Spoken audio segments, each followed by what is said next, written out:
हमारे अंदर प्रकृति ने, नेचर ने ये एक डॉक्टर बिठाया है। हर एक शरीर का अपना अपना पर्सनल डॉक्टर, जिसको बोला जाता है इम्यून सिस्टम। और अगर वो इम्यून सिस्टम सही तरीके से काम कर रहा है तो हमारा शरीर दुनिया का सबसे बड़ा डॉक्टर है। हमको किसी बाहर के डॉक्टर की जरूरत नहीं है, क्योंकि कभी हमारे शरीर में बीमारी आएगी। इम्यून सिस्टम के 3 इंपॉर्टेंट हिस्से होते हैं। सबसे पहला होता है बायो इंटेलिजेंस, कि इसमें इतनी अकल है, इतना दिमाग है कि ये सोचता है कि हमारे शरीर में कौन सी काम की चीज है और कौन सी बाहर से चीज आई है जो कि शरीर को नुकसान पहुंचा रही है, उसको पहचानता है, उसको रिकॉग्नाइज करता है। वो होती है, इसको बोलते हैं बायो इंटेलिजेंस। उसके बाद जब ये पहचान कर लेता है कि बाहर से कोई गलत सामान, गलत चीजें, हमारे टॉक्सिन हमारे बॉडी में आए हैं, तो उसको हमारे बॉडी की कुछ सेल्स होती हैं, उनको फैगोसाइट्स बोलते हैं, उनको खा लेती है, उनको स्वॉलो कर लेती है। और स्वॉलो करके ये उनको स्वॉलो कर लेती है, हजम कर लेती है। उनको स्वॉलो करने के बाद फिर तीसरा रोल सामने आता है, उसको बोलते हैं कीमोटैक्सिस, कि वो जो कचरा है, जो टॉक्सिन है, उसको केमिकली ये ब्रेक डाउन करते हैं, और केमिकली ब्रेक डाउन करके उसको हमारे शरीर से बाहर निकाल देते हैं, ताकि हमारा शरीर फिर से दुनिया का सबसे बढ़िया डॉक्टर बना रह सके। इम्यूनिटी में कई लेवल की होती है। सबसे पहले तो जो बच्चा जन्म लेता है उसके अंदर एक इनबॉर्न इम्यूनिटी होती है।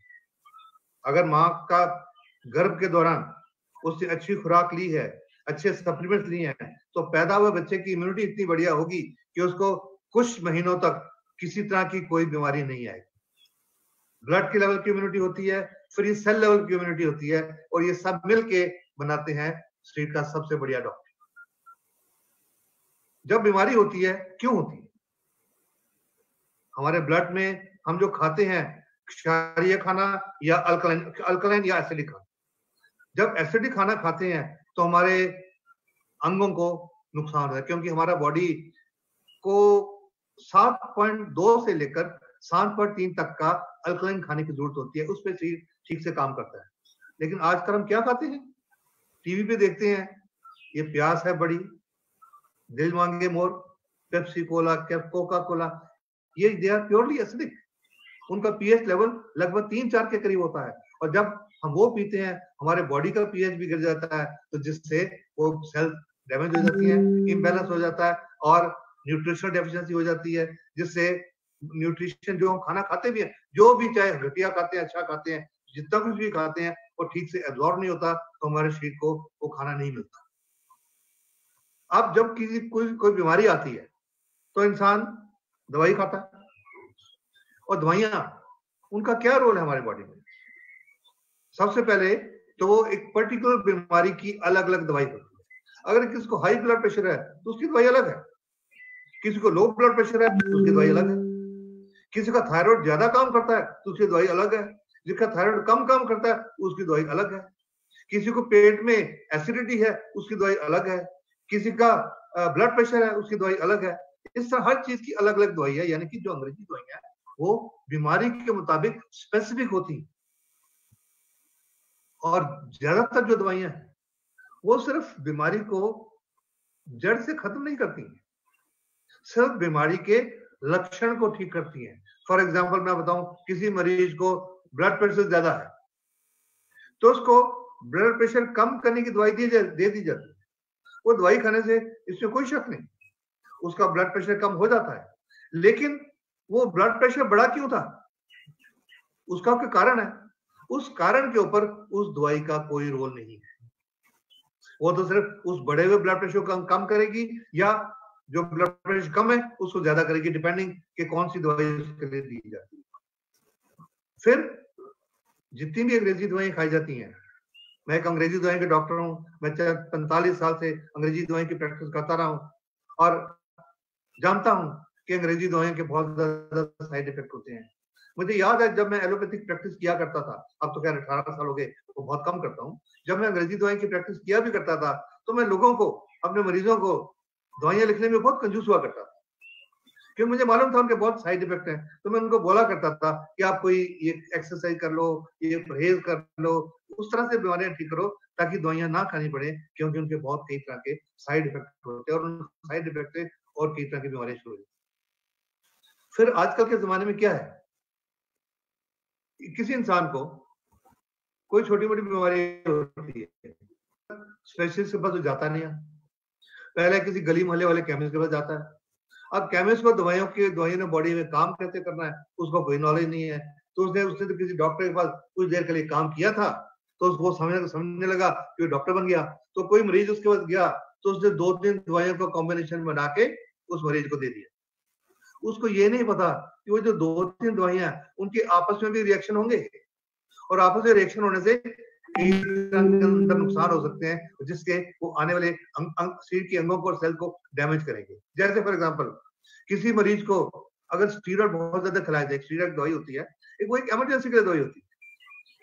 जब मरीज को बहुत ज्यादा तकलीफ हो, दूसरी दवाइयां काम नहीं करती, शरीर काम नहीं कर रहा, तो जब तक दूसरी दवाइयां अपना काम करने या डॉक्टर प्रॉपर उसकी दवाई ढूंढे, तब तक उस मरीज को स्टीरॉयड दिए जाते हैं ताकि वो थोड़ी देर के उसको सहारा मिल जाए। वो जादू की तरह काम करते हैं। लेकिन आजकल के छुट-पुट के डॉक्टर, जो गली मोहल्ले वाले डॉक्टर, वो हर मरीज को ज्यादातर स्टीरॉयड दे देते हैं, और ज्यादा स्टीरॉयड खिलाने से ज्यादातर लोगों के आज गुर्दे डैमेज हो रहे हैं। और आज आप किसी भी गुर्दे के अस्पताल में जाके देखो, आज छोटे-छोटे बच्चों के डायलिसिस हो रहे हैं, छोटे-छोटे बच्चों के गुर्दे फेल हैं और उनके डायलिसिस हो रहे हैं, उनके पास कोई रास्ता नहीं है। इसका कारण है कि बिना मतलब के ऐसी दवाइयों के कॉम्बिनेशन दिए जाएं जिनका उन लोगों को, छोटे-मोटे डॉक्टर को पता नहीं है, और वो अंगों को नुकसान करते। अब इतनी जब दवाएं दी जाती हैं तो नेचुरली बॉडी के इम्यून सिस्टम को तो नुकसान करेंगी। आफ्टर इम्यून सिस्टम की भी तो कोई सीमा है। अगर उसको सीमा से ज्यादा, उसको उसकी सहन शक्ति से ज्यादा उसको नुकसान किया जाए तो अल्टीमेटली उसको भी तो नुकसान होगा, और धीरे धीरे इम्यून सिस्टम जो अंदर का डॉक्टर है वो भी कहता है भैया अब मैं क्या करूं, अब ये मेरे से बाहर हो गया, और वो फिर थोड़ी देर के वो भी सो जाता है। अब ऐसे में हिपोक्रेटिस एक आदमी हुआ है आज से लगभग 2500 साल पहले, जिन्होंने ये मॉडर्न मेडिसिन की शुरुआत की थी। शुरुआत तो उन्होंने मॉडर्न मेडिसिन की थी, एलोपैथिक दवाई की थी, लेकिन उन्होंने साथ में कहा क्या था कि हमारे अंदर की जो प्राकृतिक ताकत है वही बीमारी को ठीक कर सकती है। यानी कि जो हमारा इम्यून सिस्टम है, असली बीमारी को वही ठीक कर सकता है। ये जो दवाइयां जो आपको बताई हैं, ये सिर्फ उसकी हेल्प कर सकती है। और अगर इम्यून सिस्टम हमारा ठीक है तो हमारा शरीर सिर्फ एक ढाल की तरह है। ये जो मैं नेचुरल फोर्सेस की आपसे बातें करूं, यहां पर मैं आपको 2 उदाहरण देना चाहूंगा। आप सोचो, किसी इंसान को कोई चोट लग जाती है, उसकी चमड़ी के ऊपर एक कट लग जाता, घाव हो जाता, कोई शीशा लग गया, कोई चाकू लग गया, कोई कट लग गया, तो वो चमड़ी वहां से खुल जाती है। तो वो मरीज किसी डॉक्टर के पास जाता है, तो डॉक्टर क्या बोलते हैं उनको कि भैया ये जख्म है, चमड़ी है, इसके ऊपर टांके लगाने पड़ेंगे। तो मरीज तो उसके रिश्तेदार तो बोलेंगे लगाने पड़ेंगे, क्योंकि वही एक तरीका है। तो डॉक्टर उसके ऊपर टांके लगा देते हैं, टांके लगा के उसके ऊपर पट्टी वट्टी बांध देते हैं, और मरीज को बोलते हैं कि भैया 7 दिन के बाद आना, 10 दिन के बाद आना, ये टांके खोले। अब अगर वो डॉक्टर जिसने टांके लगाए हैं, अगर वो बढ़िया डॉक्टर है, तो एकदम से जख्म क्यों नहीं ठीक हो गया? उसको 7-10 दिन क्यों लगे? क्योंकि अंदर के डॉक्टर को वो चमड़ी जो पे कटी हुई है, वहां की सेल्स को, कोशिकाओं को रीजनरेट करने के लिए 7 दिन या 8 दिन या 10 दिन लगेंगे। अगर वो टांके नहीं लगाएंगे, वो चमड़ी अगर खुली रहेगी, तो शरीर हमारा ठीक तो फिर भी कर लेगा, लेकिन फिर हो सकता है उसको 7 दिन की जगह हो सकता है 7 महीने लग जाए। जख्म फिर भी भर जाएगा, लेकिन वहां पर बहुत बड़ा दाग पड़ जाएगा, स्कार हो जाएगा। वो डॉक्टर ने तो क्या किया है, वो टांके लगा के जो दोनों कटे हुए हिस्से हैं उनको एक दूसरे के नजदीक कर दिया, ताकि अंदर का डॉक्टर अपना काम तसल्ली से आराम से कर सके। और 7 दिन के बाद या 10 दिन के बाद जब वो घाव पट्टी उसके ऊपर खोली जाती है, तो जख्म जुड़ा हुआ होता है। तो क्या जख्म वो टांके लगाने वाले डॉक्टर ने जोड़ा है? नहीं, ये हमारे उस अंदर के डॉक्टर ने जोड़ा है। यहाँ पर मैं आपको एक और उदाहरण देता हूँ। कोई इंसान गिर जाता है, उसका छोटा मोटा एक्सीडेंट हो जाता है, उसकी एक हड्डी टूट जाती है, मान लो बाजू की हड्डी टूट जाती है, ये उसकी ये बाजू की हड्डी यहाँ से टूट जाती है। अब वो डॉक्टर के पास जाते हैं, डॉक्टर उसका एक्सरे करते हैं, और एक्सरे करके बोलते हैं भैया ये तुम्हारी हड्डी टूटी हुई है, इसको प्लास्टर लगाना पड़ेगा। जब वो एक्सरे करते हैं, वो देखते हैं हड्डी के जो 2 टुकड़े हैं ऐसे एक दूसरे के सामने, ऐसे एक दूसरे के सामने है, ऐसे एक दूसरे को सटे नहीं हुए, ऊपर चढ़े हुए हैं। तो डॉक्टर क्या करते हैं, अपने किसी असिस्टेंट को बुलाते हैं, असिस्टेंट एक इधर से खींचता है, इधर से खींचता है, वो दोनों टुकड़ों को एक दूसरे के सामने कर देते, एक दूसरे के सामने करके उसके ऊपर प्लास्टर लपेट देते। और प्लास्टर लपेटने के बाद वो डॉक्टर क्या बोलते हैं उस मरीज को, आप 6 हफ्ते के बाद आना, ये प्लास्टर खोलेंगे। अगर वो हड्डी का डॉक्टर सबसे बढ़िया डॉक्टर है तो 6 हफ्ते उसको इंतजार करने की क्या जरूरत है? उसने तो वो टूटे हुए हिस्सों को जो एक दूसरे के ऊपर चढ़े हुए थे एक दूसरे के सामने लगाया ताकि अंदर का डॉक्टर को काम उसको जोड़ सके, और उसको प्लास्टर लपेट दिया ताकि वो टुकड़े हिले ना, ताकि हमारा बॉडी उसके अंदर जो नई सेल पैदा करेगा उनको जोड़ने के लिए उसको वो हिले ना और वो हड्डी जोड़ सके।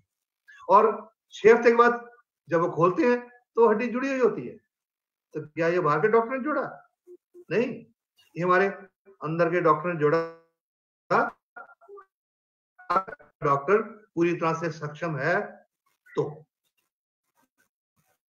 क्या होता है, 40 साल के तजर्बे में बहुत बार देख चुका हूं, किसी मरीज को प्लास्टर लगाया जाता है, 6 हफ्ते बाद खोला जाता है, 6 उसका एक्सरे करते हैं, देखते हैं जी हड्डी जुड़ी नहीं, फिर से गैप है, तो डॉक्टर फिर प्लास्टर करते हैं और बोलते हैं अभी 6 हफ्ते और प्लास्टर लगाना पड़ेगा।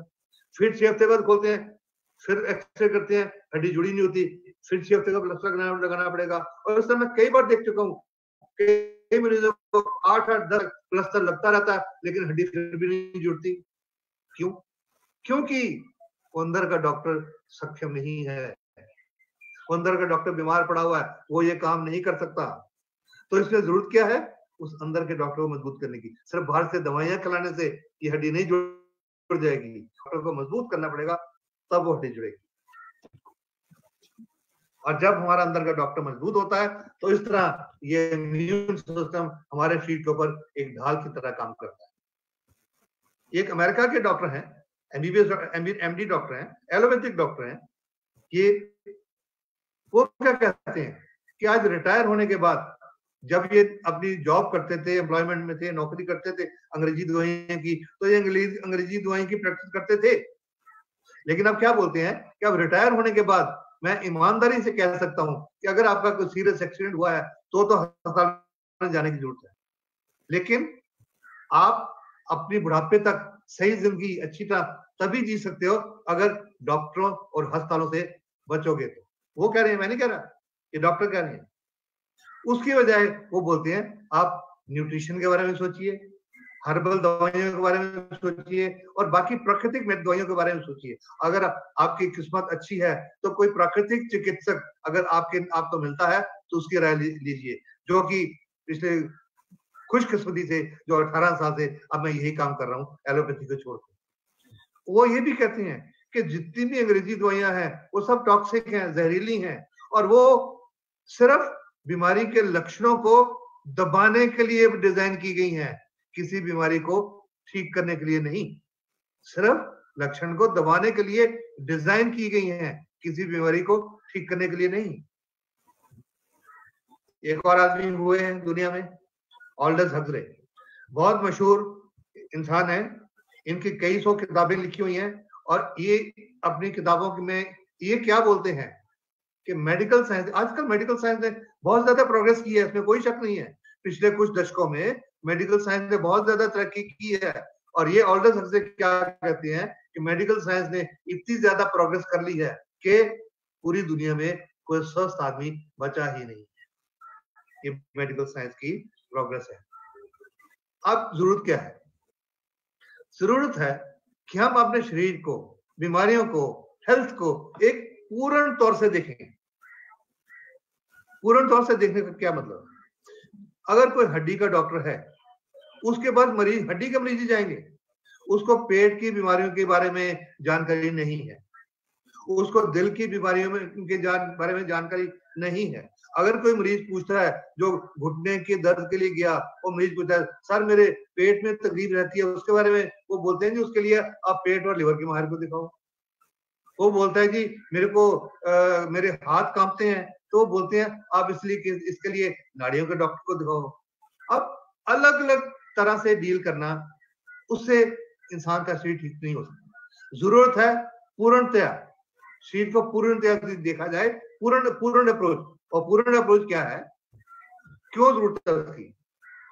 अभी जैसे मिसेस प्रोना बता रही थी कि हमारा जो वातावरण है वो कई हजारों किस्मों के विषयों से, विषैले पदार्थों से भरा हुआ है, जो कि हम खाने से, पानी से, हवा से हमारे अंदर जा रहे हैं और हमारे अंदर के डॉक्टर को, इम्यून सिस्टम को खराब कर रहे हैं।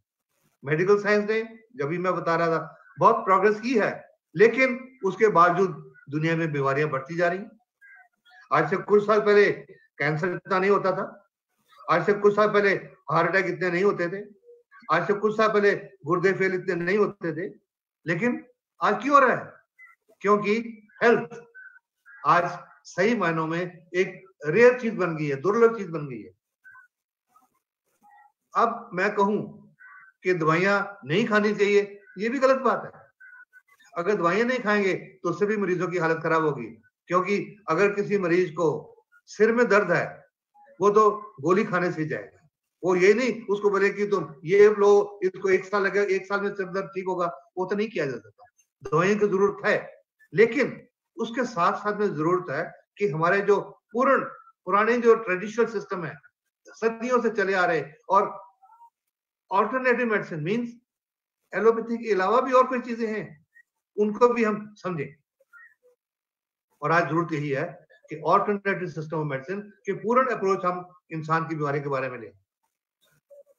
पिछले कुछ सालों से एक नई टर्मिनोलॉजी बनी है, उसको बोलते हैं इंटीग्रेटेड मेडिसिन। इंटीग्रेटेड मेडिसिन का मतलब है कि किसी बीमारी के लिए हम सोचें कि सिर्फ एलोपैथी पे डिपेंड कर सकते हैं, नहीं। सिर्फ आयुर्वेदा पे डिपेंड कर सकते हैं, नहीं। सिर्फ तिब्बतन मेडिसिन पे डिपेंड कर सकते हैं, नहीं। सिर्फ यूनानी पे डिपेंड कर सकते हैं, नहीं। जरूरत है इन सब सिस्टम को आपस में मिलाने की, विलय करके फिर जिस मरीज के लिए जो चीज अच्छी होती है वो चुन के उसको दीजिए। दुनिया के बहुत बड़े वैज्ञानिक हुए हैं, उनका नाम रहा है थॉमस एडिसन, जो कि आज से लगभग 250 साल पहले इस दुनिया में हुए थे। उन्होंने उस समय 150 साल पहले, सॉरी, उन्होंने बोला था कि आने वाले टाइम का डॉक्टर, फ्यूचर का डॉक्टर, भविष्य का डॉक्टर इंसान के शरीर को दवाइयों से ठीक नहीं करेगा, बल्कि उनको क्योर करेगा और प्रिवेंट करेगा, बीमारी को रोकेगा न्यूट्रिशन से, खुराक से, एक हेल्दी खुराक से। और आज दुनिया में आप जो लोग डीएक्शन से जुड़े हुए हैं, आप सब लोग जानते हैं कि दुनिया में आज इसी चीज का बोलबाला है।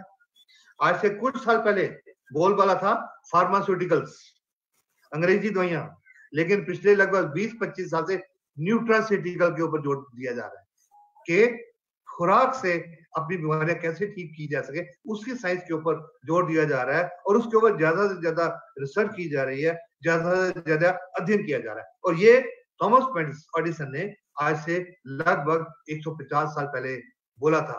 कितना दूर का उनका विजन था। ये होते हैं कुछ महान लोगों का विजन कि वो बहुत दूर की बात सोचते हैं। कुछ जड़ी बूटियां होती हैं नेचर में, बहुत सारी जड़ी बूटियां हैं और उनमें बहुत सारी मेडिसिनल वैल्यू है। एक टर्म है जिसको बोलते हैं फाइटोथेरेपी। फाइटोथेरेपी का मतलब होता है कि पौधों को और पौधों से निकाले हुए जूसेस को किसी बीमारी के लिए यूज किया जाए, उसको बोलते हैं फाइटोथेरेपी। और ये ट्रेडिशनल या ऑल्टरनेट मेडिसिन का नाम भी इसको दिया जाता है। बहुत सारी जड़ी बूटियां हैं जो कि बीमारियों के इलाज के लिए इस्तेमाल की जाते हैं, उनके बहुत सारे नाम है। जैसे आप टीटी ऑयल देख रहे होंगे, ये डीएक्सन का टीटी क्रीम है, उसमें टीटी ऑयल यूज होता है। इसमें बहुत सारी और भी बहुत सारी चीजें हैं, नोनी है, एलोवेरा है, क्रैनबेरी है, मोरिंडा सेटिवोलिया है, टर्मेरिक है, जिनसेंग है, फ्लैक्सीड ऑयल है, ब्राह्मी है। ये सब बूटियां हैं, पौधे हैं, लेकिन इनमें बहुत सारे औषधीय तत्व हैं। जो मैं हिप्पोक्रेटिस की बात की थी, जिन्होंने वो मॉडर्न मेडिसिन के बारे में कहा था, उन्होंने मॉडर्न मेडिसिन शुरू तो की थी, लेकिन साथ में उन्होंने ये भी कहा था, let food be your medicine, कि खुराक को अपनी दवा बनाओ। और किसी विद्वान ने ये भी कहा था कि आप खुराक को अपनी दवा बनाओ, नहीं तो एक वक्त आएगा आपको दवा एक खुराक के रूप में लेनी पड़ेगी। कितना विजन था हिप्पोक्रेटिस का कि let food be your medicine. एक आपने अब छोटे स्कूल में पढ़ा होगा, prevention is better than cure.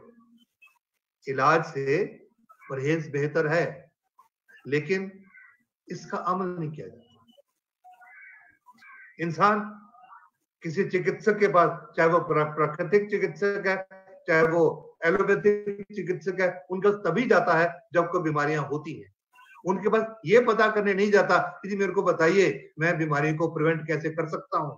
और दुख की बात यह है, और ना ही बड़े बड़े हॉस्पिटल में इसके बारे में बताया जाता है कि आप बीमारी को प्रिवेंट कैसे कर सकते हैं, रोक कैसे कर सकते हैं।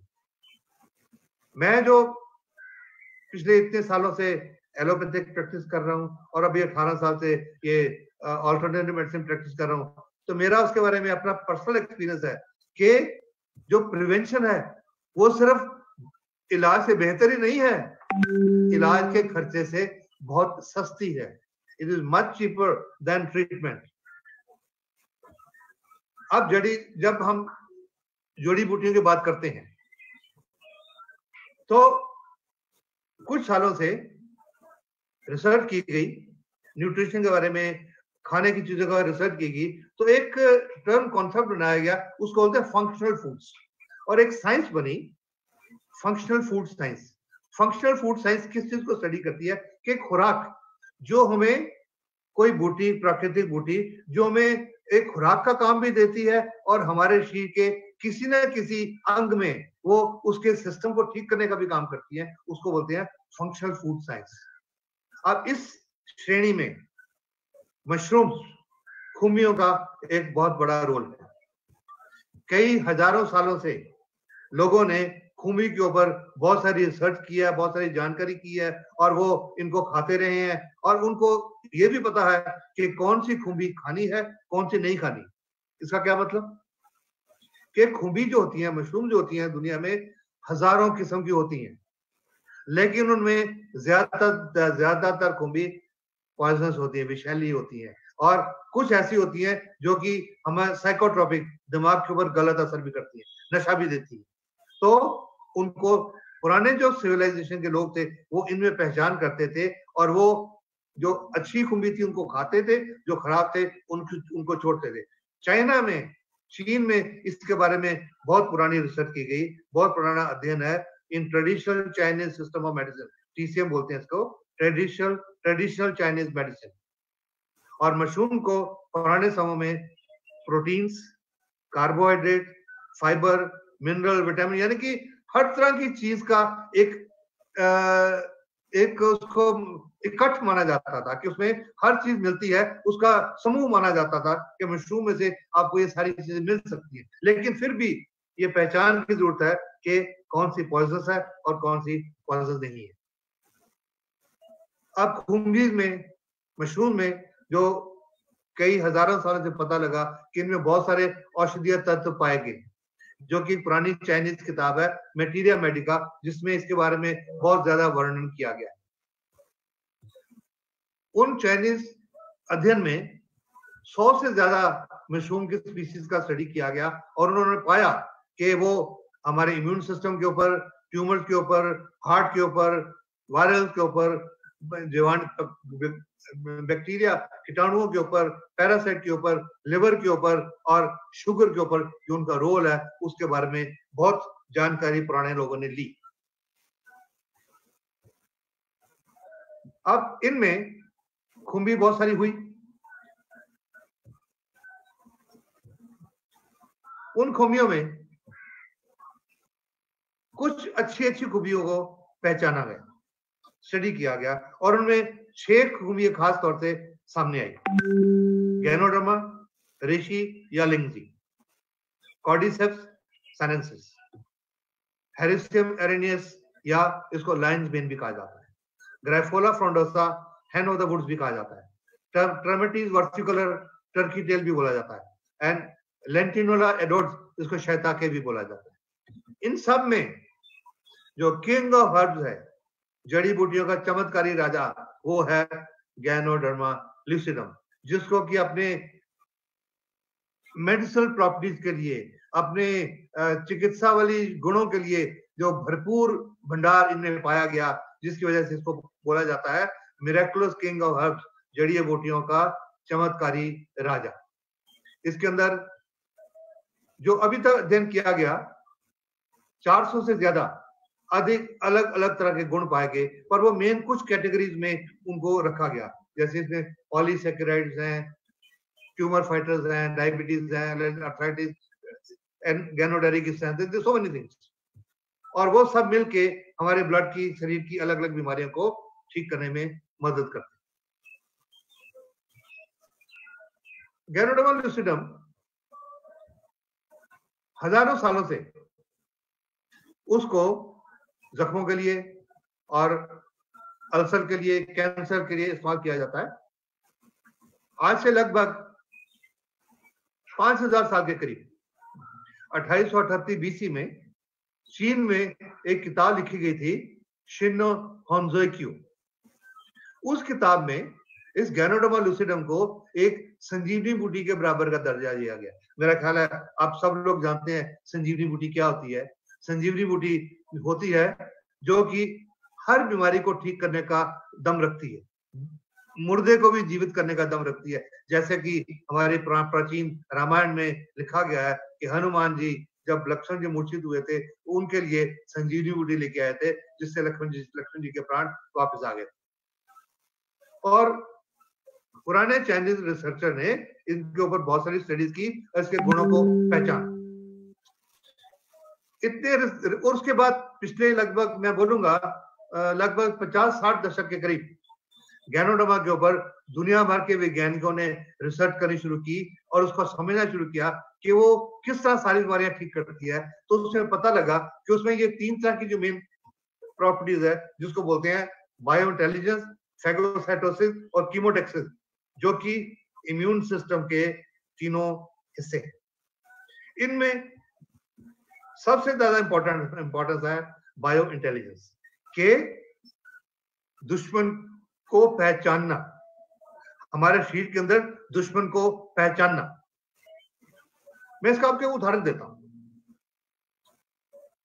जब किसी गुर्दे के मरीज का ट्रांसप्लांट किया जाता है या और भी कोई ऑर्गन ट्रांसप्लांट किया जाता है, पर मैं मेनली गुर्दे की बात कर रहा हूं क्योंकि आजकल एक बहुत कॉमन बात हो गई है, बहुत गुर्दे ट्रांसप्लांट किए जाते हैं। जब किसी गुर्दे जाता है तो उस मरीज को कुछ अंग्रेजी दवाइयां खिलाई जाती हैं जिनको हम इम्यूनो सप्रेसेंट्स बोलते हैं, कि उनका काम होता है कि हमारे शरीर के इम्यून सिस्टम को, रोग प्रतिरोधक शक्ति को दबा के रखा जाए ताकि वो पहचान ना सके कि ये जो गुर्दा डाला गया है ये इस शरीर का हिस्सा नहीं है। अगर वो इम्यूनो सप्रेसेंट नहीं दिए जाएंगे, अगर उसको नॉर्मल दवाई दी जाएगी, तो जब ट्रांसप्लांट किया जाएगा तो हमारे बॉडी का जो बायो इंटेलिजेंस सिस्टम है वो पहचानेगा कि ये हमारे शरीर का हिस्सा नहीं है, तो उस गुर्दे को रिजेक्ट कर देगा। इसलिए दवाइयां खिला खिला के हमारे इम्यून सिस्टम को सप्रेस करके दबा के रखा जाता है ताकि हमारा बॉडी उस गुर्दे को रिजेक्ट ना कर दे। लेकिन आज बहुत मैं भी देख चुका हूं कि इसके बावजूद आज कई लोगों के गुर्दे जो ट्रांसप्लांट किए गए थे वो रिजेक्ट हो गए और वो दोबारा से उनको डायलिसिस की जरूरत पड़ी। तो बायो इंटेलिजेंस जो है इसका मैं इसको थोड़ा मैं डिटेल आपको बताता हूं कि बायो इंटेलिजेंस का हमारे बॉडी में क्या रोल है। इसका मेन रोल तो जैसे मैंने आपको बताया, ये पहचानना कि हमारे शरीर का दुश्मन कौन है, कौन बाहर से अंदर आया। लेकिन हमारे शरीर के अंदर हजारों किस्म के कीटाणु और हमारे हजारों किस्म के जीवाणु वो हमारे शरीर में रहते हैं, वो हमारे शरीर का एक जरूरी हिस्सा है। उनके बिना हमारा शरीर, हमारे शरीर के सिस्टम ठीक से काम नहीं कर सकते, उनके बिना हमारा डाइजेस्टिव सिस्टम ठीक से काम नहीं कर सकता। तो हमारा जो अंदर का बायो सिस्टम वो पहचान करता है कि ये अंदर के कीटाणु है और या ये बाहर से आया हुआ है। तो जो अंदर के कीटाणु है वो उनको नुकसान नहीं पहुंचाती, जो बाहर के कीटाणु है वो उनको पहचान के उनको खत्म करता है। तो बायो इंटेलिजेंस क्या है कि ये हमारे जो फ्रेंडली बैक्टीरिया है उनको हमारे प्रॉपर फंक्शन के लिए जरूरी है और उनको पहचानता है, लेकिन उस एट द सेम टाइम वो देखता है कि जो हमारे शरीर में हर रोज हजारों किस्म के कीटाणु वायरसेस सब तरह से हमारे शरीर में अटैक करते रहते हैं, क्योंकि जो हमारा वातावरण है वो लाखों किस्मों के कीटाणुओं और वायरसेस से लदा पड़ा हुआ है, और वो हर समय 24 घंटे हमारे शरीर के ऊपर अटैक करते रहते हैं। तो हमारे शरीर के जो इम्यून सिस्टम की अलग अलग हिस्से हैं, सबसे पहला हिस्सा होता है हमारी त्वचा, उसको रोकते हैं। उसके जब अंदर जाते हैं तो उस समय ये बायो इंटेलिजेंस काम करता है। तो ये जो बायो इंटेलिजेंस है, ये पहचानता है कि कौन से हमारे अंदर के फ्रेंडली कीटाणु है और कौन से दुश्मन है, कौन से बाहर से एनिमी आया हुआ है, कौन से बाहर से कीटाणु आए हुए हैं। और एक बार जब वो उन बाहर के कीटाणुओं को या बाहर के वायरसेस को, बाहर के जीवाणुओं को पहचान लेता है, एक बार बाहर से को कीटाणु आया, उसने हमारे अंदर के सिस्टम में उसको डिस्ट्रॉय किया, तो हमारा बायो इंटेलिजेंस सिस्टम इतना जबरदस्त है, इसकी इंटेलिजेंस इतनी ज्यादा है कि उसको जब तक वो शरीर है तब तक वो याद रखता है कि ये वाला कीटाणु बाहर से आया था, और दोबारा कभी वो आएगा तो पहले से उसको खत्म करता है। उसको उसको उसको उसको उसको ज्यादा दोबारा रिसर्च करनी नहीं पड़ती। वो एक बार उसको ढूंढ के उसके खिलाफ हमारे शरीर में एक फौज बना देता है, जिसको बोलते हैं एंटीबॉडीज। और जब दोबारा कभी वो कीटाणु हमारे शरीर में अटैक करता है तो एंटीबॉडीज उसको खत्म कर देती है। तो उसको हमेशा के लिए उसको याद रखता है कि ये दुश्मन है, ये बाहर से आता है, इसको अंदर नहीं आने देना। एक बार जब उस बायो इंटेलिजेंस सिस्टम ने उन बाहर के कीटाणुओं को, बाहर के जीवाणुओं को, बाहर के टॉक्सिन को पहचान लिया, तो उसके बाद दूसरे होते हैं मैक्रोफेजेस, और उसको जो ये प्रोसेस पैदा करते हैं, जो उसको फैगोसाइटोसिस बोलते हैं, कि वो उसको खा लेते हैं, सॉलो कर लेते हैं। उसमें जो उसके तत्व होते हैं, macrophages, antibodies, T cell, beta cells, ये उन कीटाणुओं को जिनको बायो इंटेलिजेंस पहचान के इन्होंने इसके हवाले कर दिया, भाई तुम इसका हल करो। जैसे क्या होता है, पुलिस है, वो सड़कों पे घूम रही है, कोई बदमाश है, उसको पकड़ के उसने जेल में डाल दिया, और दरोगा को बोला अब आगे तुमने काम करना है। अब दरोगा उसको पकड़ के उसके ऊपर चार्जशीट लगाता है, फिर कोर्ट में भेज देता है, क्या उसके ऊपर तुमने काम करना है। तो इसी तरह बायो इंटेलिजेंस ने उनको बाहर के कीटाणुओं को पहचान के उनको हमारे बॉडी के ये जो फाइटर सेल्स है, macrophages, antibodies, T cell, beta cell, उनके हवाले कर दिया। और वो जो macrophages, T cell, beta cells है, वो उनको सॉलो कर लेती है, खा लेती है। उसके बाद फिर तीसरी सेल आगे आती है, उनके हवाले कर देते हैं, उनको बोलते हैं नेचुरल किलर सेल्स, घातक सेल्स। वो उन खाए वो कीटाणुओं को, खाए हुए टॉक्सिन्स को, उनको केमिकली ब्रेक डाउन करती हैं, और जिसको बोलते हैं कीमोटैक्सिस। तो उनको केमिकली ब्रेक डाउन करके उनको निष्क्रिय कर देते हैं। और जब निष्क्रिय हो जाती हैं तो ब्रेक डाउन से कुछ कचरा तो बचता है ना, वो कचरा कहाँ जाएगा? वो कचरा फिर हमारे बॉडी से बाहर फेंका जाता है। जब बाहर फेंका जाता है तो कुछ लक्षण आते हैं जिसको बोलते हैं एलमेंट रिफ्लेक्शंस। एलमेंट रिफ्लेक्शन कब आते हैं? कि पहले टॉक्सिन को आइडेंटिफाई किया गया, इसका मतलब है इम्यून सिस्टम ने काम करना शुरू कर दिया, फिर उन टॉक्सिन को शरीर से बाहर निकाला गया, तो फिर आते हैं एलमेंट रिफ्लेक्शन। एलमेंट रिफ्लेक्शन क्या है? एलमेंट रिफ्लेक्शन हमारे बॉडी का उसकी हेल्थ प्रॉब्लम को ठीक करने का एक पॉजिटिव रिएक्शन है, हीलिंग प्रोसेस, कि हमारे शरीर के इम्यून सिस्टम ने उन टॉक्सिन को बाहर निकाल के हमारे शरीर को ठीक करना शुरू किया है। इसको ऑपोजिशन इफेक्ट भी बोलते हैं, रिकवरी सिम्टम्स भी बोलते हैं, और कुछ नेचुरल प्राकृतिक चिकित्सा के लिटरेचर में इसको हीलिंग क्राइसिस भी बोले जाते हैं। हीलिंग क्राइसिस का मतलब है कि ठीक होने से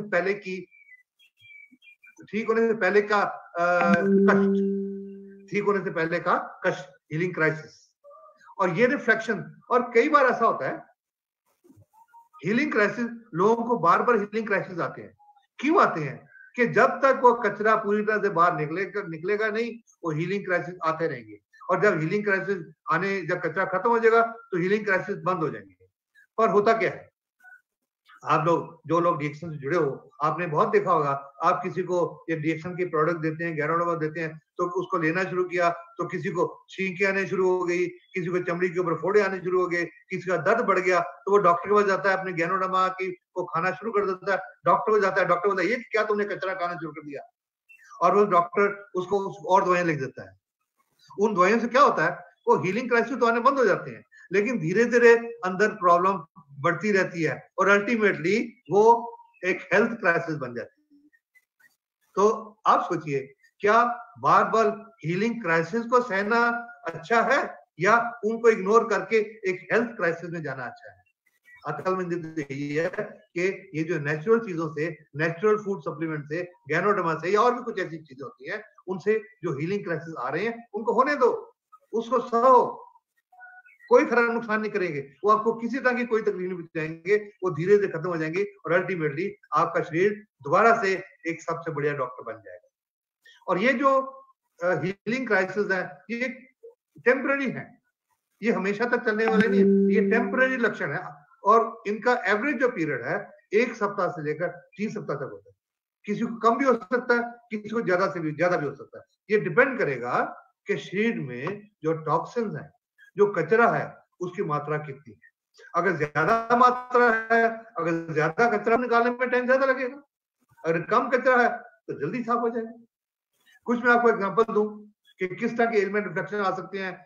आंखें लाल हो सकती हैं, आंखों में धुंधलापन आ सकता है, आंखों में कचरा आ सकता है, नाक बह सकता है, खांसी आ सकती है, छींकी आ सकती है, गला सूख सकता है, मुंह में छाले हो सकते हैं, कान ब्लॉक हो सकते हैं, बदबूदार पसीना आ सकता है, शरीर पर फोड़े निकल सकते हैं, चमड़ी में खारिश हो सकती है, हाथ पैर सुन्न हो सकते हैं, पैर सुन्न हो सकते हैं, उल्टी आ सकती है, पेशाब में जैसे और तेल के तरह का चिकनाई वाला पेशाब आ सकता है, या दस्त आ सकते हैं, या कब्ज हो सकती है। ये अलग अलग तरह के एलिमेंट रिफ्लेक्शन है, ये डिपेंड करते हैं कि किस तरह का कचरा बॉडी में जमा है और उसको निकालने के लिए क्या। कचरा जो है वो 2 तरह का होता है, water soluble and fat soluble. तो किस तरह का कचरा है उसके मुताबिक अलग अलग तरह के ये लक्षण है। और ये जो एलिमेंट रिफ्लेक्शन है ये उस ऑर्गन, जिस अंग की बीमारी है उस अंग से रिलेटेड है। अगर लिवर में कोई प्रॉब्लम है, जब उसका कचरा निकलेगा तो आंखों में लाली आएगी। अगर गुर्दे में कोई प्रॉब्लम है, गुर्दे की सेल में टॉक्सिन है, जब उसकी सफाई होगी तो कानों में भारीपन होगा, कान बंद होंगे। अगर किसी का दिल में कोई प्रॉब्लम है तो मुंह के ऊपर सेक निकलेगा। अगर नाड़ियों में कोई प्रॉब्लम है तो उसके नाड़ियों वाले हिस्से में, जैसे बाजू में, टांग में, जैसे जिसको लकवा है तो उसको उसमें दर्द होगा। जोड़ों का दर्द किसी को है, गठिया है तो उसको दर्द बढ़ेगा, क्योंकि शुगर की प्रॉब्लम है, एक बार शुगर का लेवल बढ़ेगा। जिसको मिर्गी के दौरे पड़ते हैं, एक बार दौरे थोड़े से बढ़ेंगे। किसी को माइग्रेन का अटैक पड़ते हैं, एक बार अटैक थोड़े से बढ़ेंगे।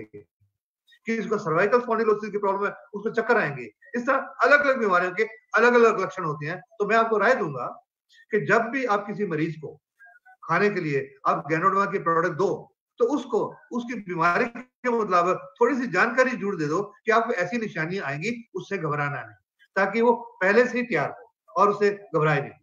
और साथ में उसको ये भी बताना है कि जब ऐसे एलिमेंट रिफ्लेक्शन आने लगेंगे या जब गैनोडर्मा की प्रोडक्ट लेनी शुरू करनी है तो आपको पानी खूब ज्यादा पीना है। वो क्यों?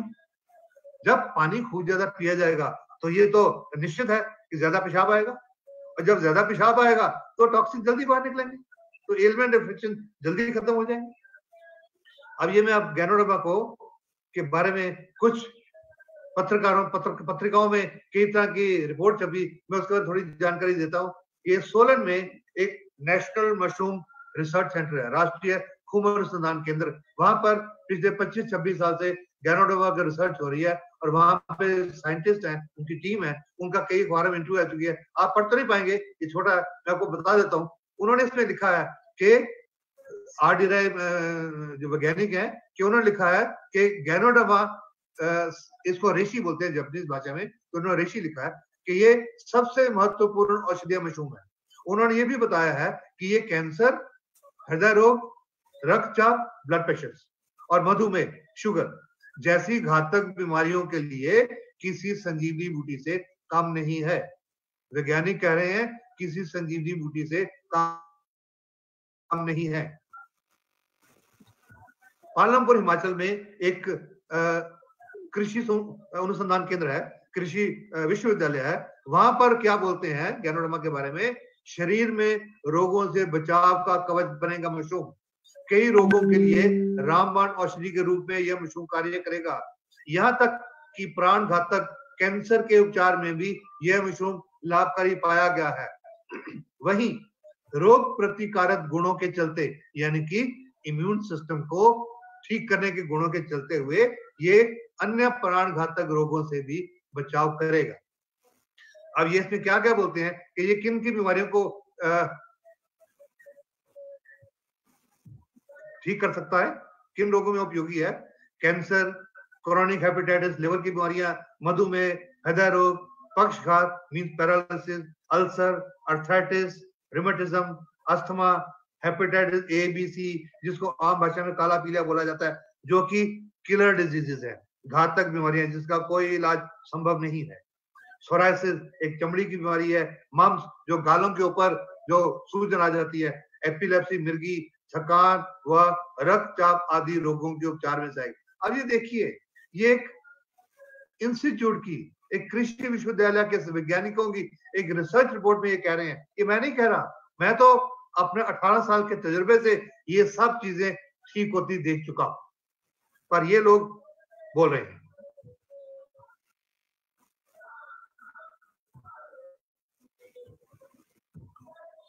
मैं इसको पिक्चर को ऑन कर लूं दोबारा, ये देखना भैया, इसको दोबारा कैसे हम करेंगे? हाँ ठीक है।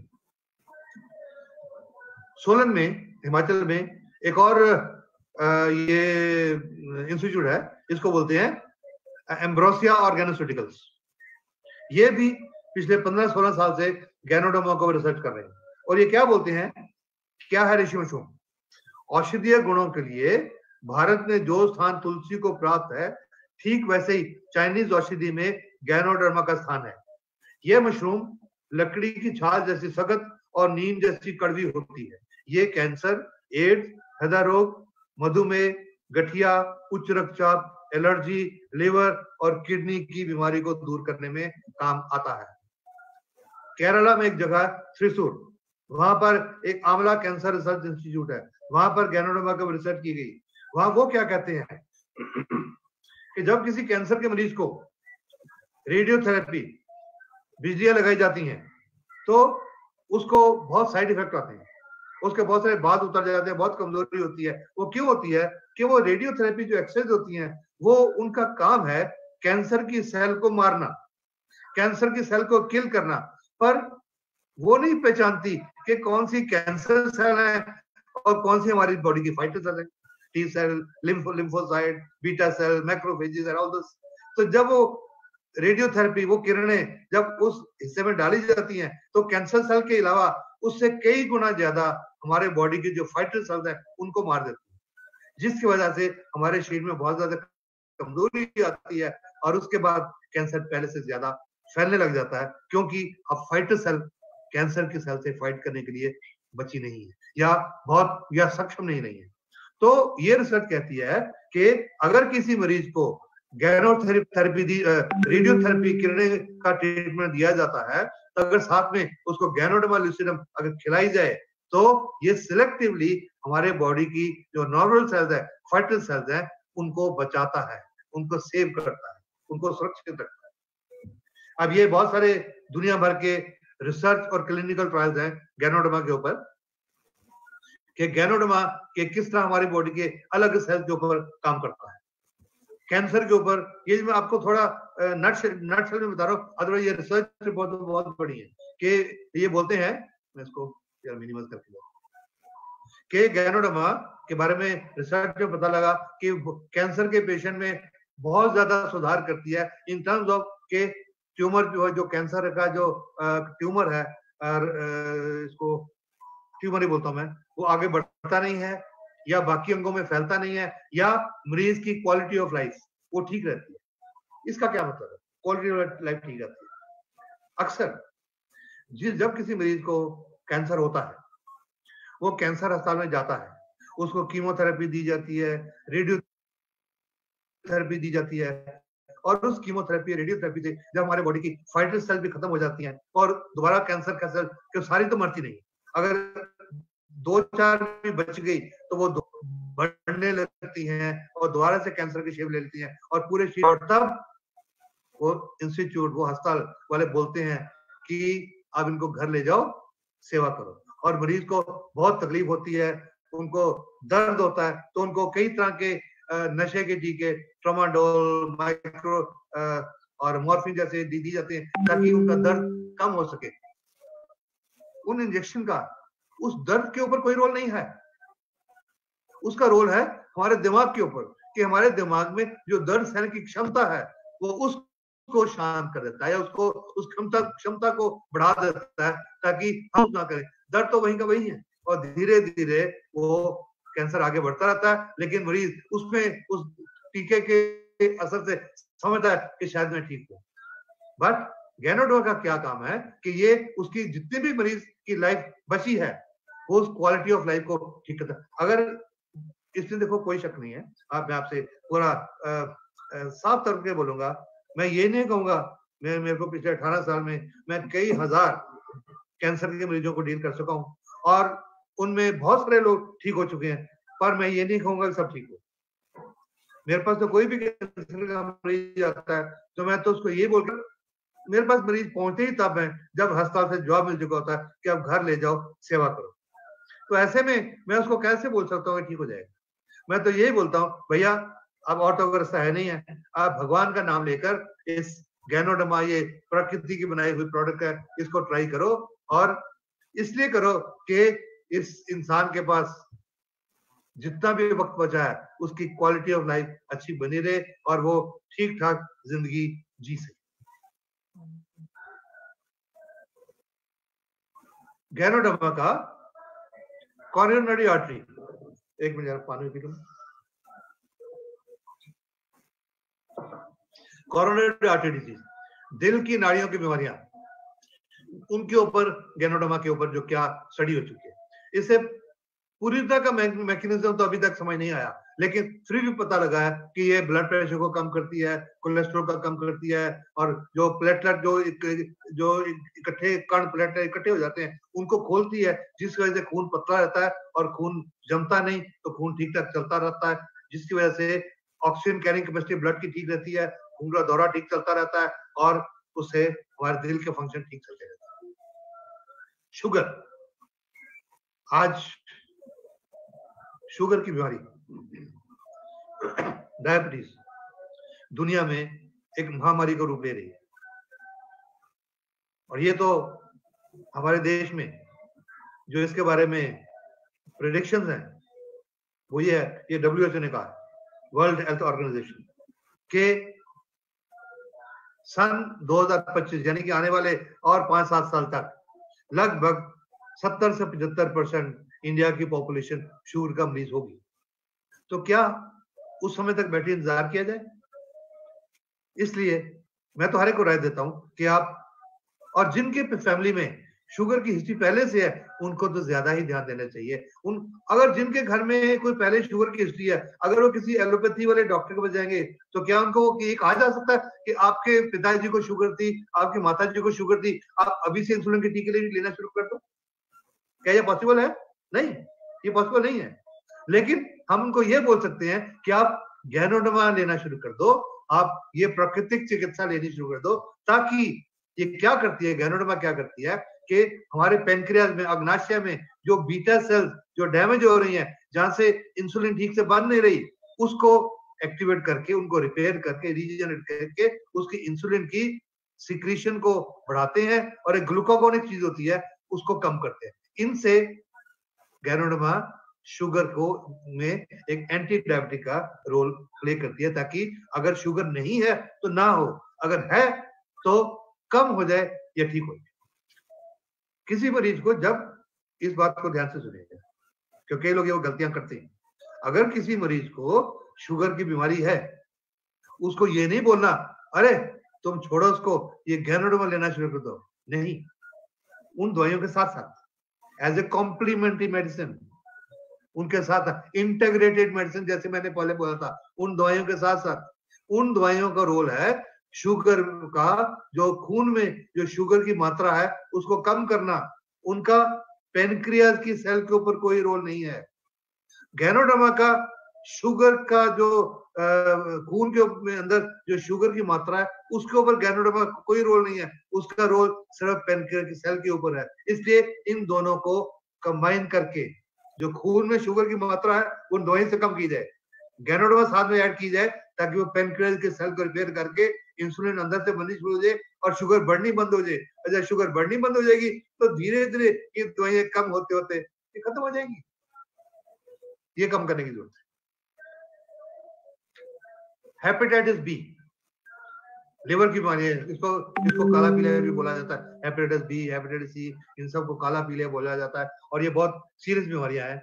और ये गैनोडर्मा का इसके ऊपर ट्रायल किया गया तो इसमें पता चला कि गैनोडर्मा के जो पॉलीसैकेराइड और ट्राइटरपेज होती हैं वो इनका एंटीवायरल रोल है। और ये जो वायरसेस की जो हेपेटाइटिस बी का वायरस है उनका जो अंदर की स्ट्रक्चर है डीएनए बोलते हैं, उसके अंदर एक चीज होती है पॉलीमरेज, उसके ऊपर ये उसको कम करती हैं, इनहिबिट करती हैं, जिससे कि वो हेपेटाइटिस बी फैलता नहीं है।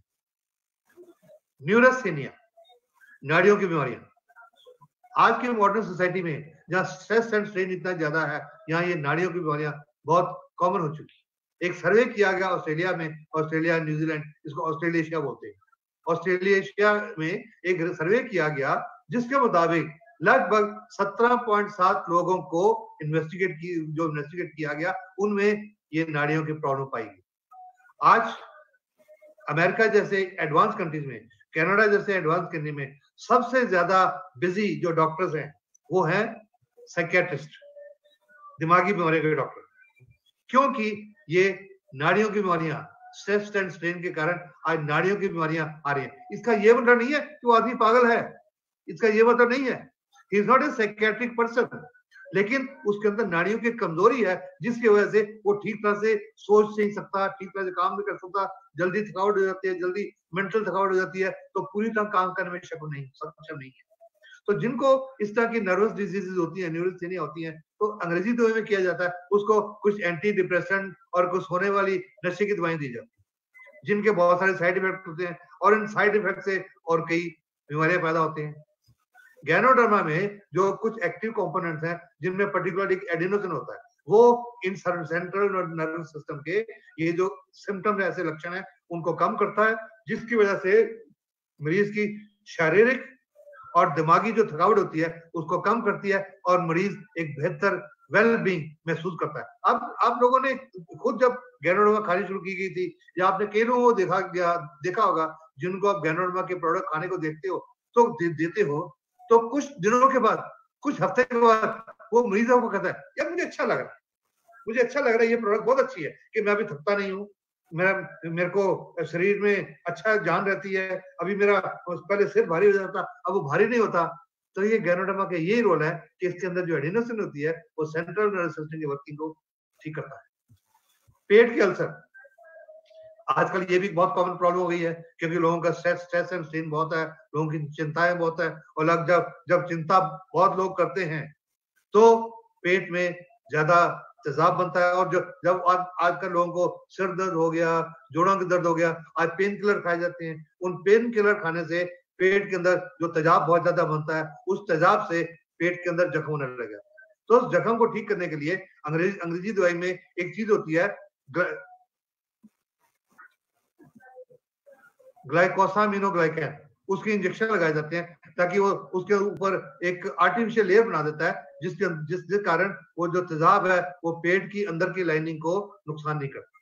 लेकिन गैनोडर्मा के अंदर प्राकृतिक रूप से ये ग्लाइकोसामिनोग्लाइकेन GAG ये पाया गया, जिसकी वजह से ये वो प्रिवेंट करने का, अल्सर का बनने से रोकने का काम करता है। गैनोडर्मा के अंदर कोलेस्ट्रॉल को, जो खून में चर्बी की मात्रा है उसको कम करने का भी बहुत रोल है। इसके ऊपर बहुत सारे ट्रायल्स है, मैं वो सारे इतनी ज्यादा नहीं बता सकता, पर बहुत लंबी रिसर्च रिपोर्ट है इसके ऊपर। यूएसए की भी एक रिसर्च रिपोर्ट है और एक Indian institute of technology Delhi की भी एक रिसर्च रिपोर्ट है। फिर ये एक यूएसए में एक इंडियाना यूनिवर्सिटी है, इंडियाना पॉलिस एक स्टेट है, वहां पे इंडियाना यूनिवर्सिटी है, वहां पे एक रिसर्चर है डेनियल सिल्वा। उन्होंने आज से लगभग 16-17 साल पहले गैनोडर्मा को प्रोस्टेट कैंसर, जो आदमियों में एक सेल होती है उसको पंजाबी में गदूद बोलते हैं, मुझे नहीं पता हिंदी में क्या बोलते हैं, प्रोस्टेट बोलते हैं उसके ऊपर जो कैंसर होता है, और जो ब्रेस्ट, औरतों की ब्रेस्ट के कैंसर है उसके ऊपर गैनोडर्मा का बहुत अच्छा रोल उसमें पाया गया। उन्होंने इसमें यह भी कहा है कि गैनोडर्मा लुसिडम जो का एक्सट्रैक्ट है वो कीमोथेरेपी की तरह काम करता है। अब बहुत सारे लोग जब ऐसी कोई YouTube पे ऐसा कोई लेक्चर सुन लिया, अब मैं कई बार बहुत लोग मेरे को फोन करते हैं, सर वो आपका YouTube के ऊपर लेक्चर सुना, गैनोडर्मा के बारे में सुना, तो हमने वो गैनोडर्मा अमेज़न से मंगवा ली या फला मंदिर से हमने ले ली।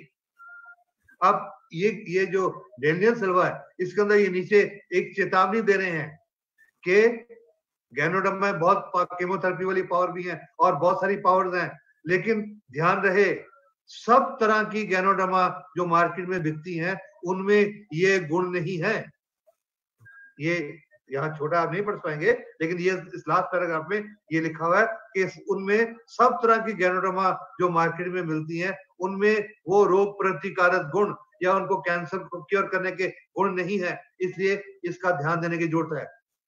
डीएक्सन की गैनोडर्मा में ये गुण है क्योंकि वहां की जो प्रोसेसिंग है वो बस से सबसे यूनिक तरह की प्रोसेसिंग। अब ये बहुत सारी और रिसर्च रिपोर्ट्स हैं यूएसए की मिनेसोटा में कि इसका डायबिटीज के ऊपर, कोलेस्ट्रॉल के ऊपर, लिवर डिसऑर्डर के ऊपर और जो खून की नाड़ियों के अंदर जो परत जम जाती है जिससे वो हार्ट की नाड़ियां पतली बंद होने लग जाती हैं, नैरो होने लग जाती हैं, जिस वजह से हार्ट अटैक होते हैं। और फिर एक ये इंस्टीट्यूट है कॉर्नेल मेडिकल कॉलेज, उन्होंने गैनोडर्मा का रोल कैंसर मैनेजमेंट में बताया है। एक बहुत बड़ा इंस्टीट्यूट है यूएसए में, Linus Pauling Institute of Science and Medicine, और वहां के वैज्ञानिकों को सबसे ज्यादा नोबेल प्राइज मिले। वहां पर एक जैपनीज डॉक्टर थे, डॉक्टर फुकुमी मरीशिगे, अभी वो नहीं है, अभी कुछ साल पहले उनकी डेथ हुई, वो एक कैंसर स्पेशलिस्ट थे। उन्होंने यह लिखा है कि अपनी प्रैक्टिस के दौरान मैंने गैनोडर्मा को कैंसर के इलाज में या एज ए प्रिवेंटिव मेजर या उसके इलाज के लिए मैंने बहुत अच्छे रिजल्ट पाए।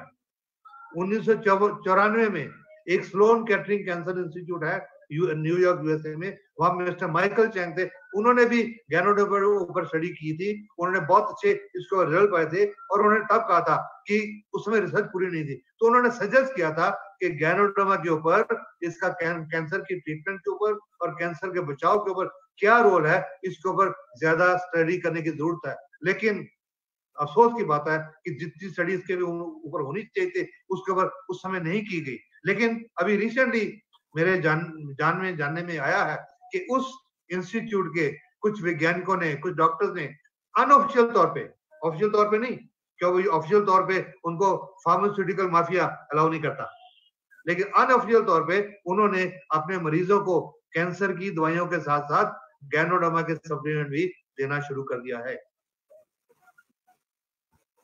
एक अमेरिका में एक और जगह है सैन एंटोनियो, वहां पर ये टेक्सास में हेल्थ साइंस सेंटर है, वो क्या बोलते हैं कि गैनोडर्मा का एंटी इंफ्लेमेटरी एजेंट, उसकी वजह से इसका अल्जाइमर डिजीज, जो कि एक बुढ़ापे की एक बहुत जबरदस्त, बहुत सीरियस एक ब्रेन डिसऑर्डर है, जिसमें इंसान सब कुछ भूल जाता है, अपने घर वालों को भी पहचानता नहीं, खाना पीना नहीं पहचानता, कुछ याद नहीं रहता, और वो बहुत गलत किस्म की बीमारी होती है और बहुत तरस वाली बीमारी होती है।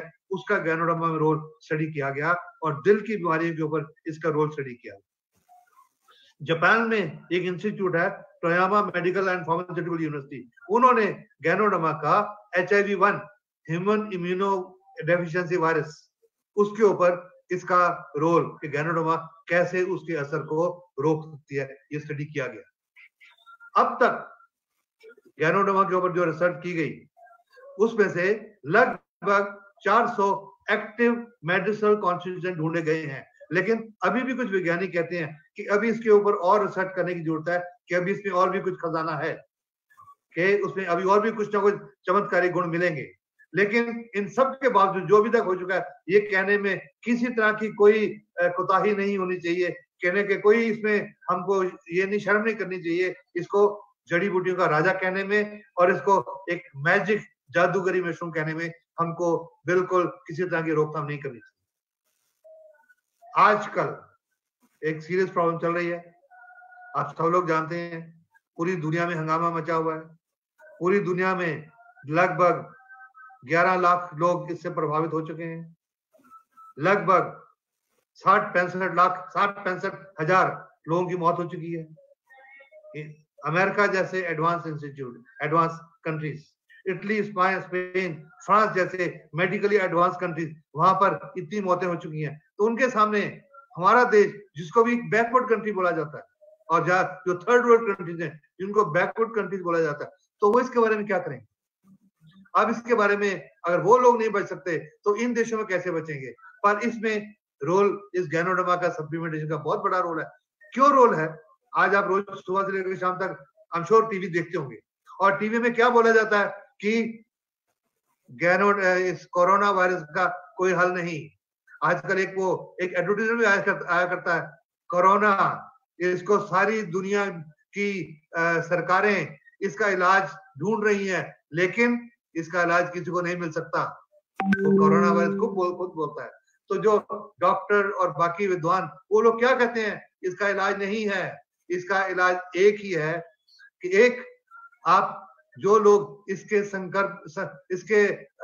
इससे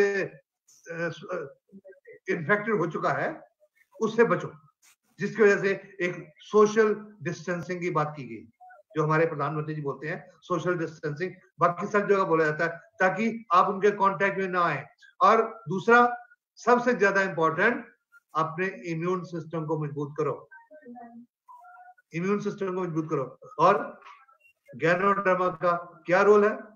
सिर्फ यही रोल है, हमारे इम्यून सिस्टम को मजबूत करना।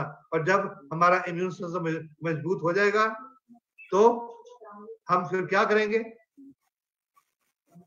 लगातार आप हर एक को, मैं तो हर एक को राय देता हूं कि इस टाइम पे आप सब लोगों को, ये आपका एक रोल है, आपका एक बहुत बड़ा रोल है आजकल के जमाने में, आजकल के टाइम में, इस दिनों में, कि आप लोगों को राय दें ताकि आप ये गैनोडर्मा किसी भी रूप में इसको लीजिए। अगर कैप्सूल ले सकते हैं कैप्सूल लीजिए, चाय पी सकते हैं चाय पीजिए, कॉफी पी सकते हैं कॉफी पीजिए, अपनी आर्थिक क्षमता के मुताबिक। ज्यादा ले सकते हैं ज्यादा लीजिए, आपका इम्यून सिस्टम जल्द ज्यादा डेवलप होगा। और जब इम्यून सिस्टम पूरी तरह डेवलप हो जाएगा तो आप इस कोरोना वायरस को आप क्या कहेंगे? दूर ही रहना भैया, नजदीक मत आना, ये आपके नजदीक नहीं आ पाएगा। तो आप सबको मेरी शुभ इच्छाएं हैं कि प्रिकॉशन करिए। ये मत समझिए कि जी मैंने गैनोडर्मा खा लिया, अब मैं लोगों से हाथ भी मिला सकता हूं, मैं बाहर भी जा सकता हूं। नहीं, आपको प्रिकॉशन फिर भी लेने की जरूरत है। घर में रहिए, स्वस्थ रहिए। मैं आप सबको शुभ इच्छाएं देता हूं कि आपका स्वास्थ्य अच्छा हो, और आपका बहुत बहुत